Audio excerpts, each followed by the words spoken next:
Corona સંક્રમણની વચ્ચે કલોલ ભાજપ શહેર મહામંત્રીએ જન્મદિવસની ઉજવણી માસૂમો સાથે કરી। શહેર મહામંત્રી હર્ષ કાછિયાએ ગરીબ બાળકો સાથે કેક કાપી જન્મદિવસની ઉજવણી કરી। જન્મદિવસની આ ઉજવણીમાં માસ્ક વગર અને સોશિયલ ડિસ્ટન્સના ધજાગરા ઉડતા પણ જોવા મળ્યા। પંચમહાલના કાલોલમાં ભાજપ શહેર મહામંત્રીએ જન્મદિવસની ઉજવણી કાર્યક્રમમાં સોશિયલ ડિસ્ટન્સિંગના નિયમોને નેવે મૂક્યા। જો કે પહેલા મહામંત્રી સાહેબ હર્ષ કાછિયાએ નાના બાળકો સાથે કેક કાપી બાદમાં પોતાને તો સોશિયલ ડિસ્ટન્સિંગના નિયમોને પણ નેવે મૂક્યા। આ સાથે જ માસૂમ બાળકોને પણ એકઠા કરી માસૂમ બાળકોના સ્વાસ્થ્ય સાથે ચેડા કર્યા।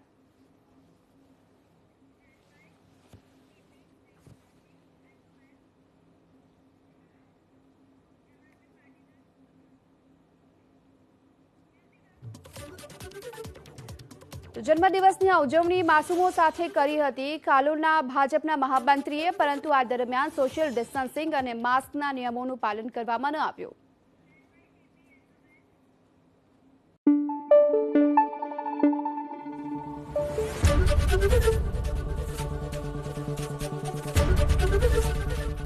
एबीपी अस्मिता, गुजरातनी अस्मिता।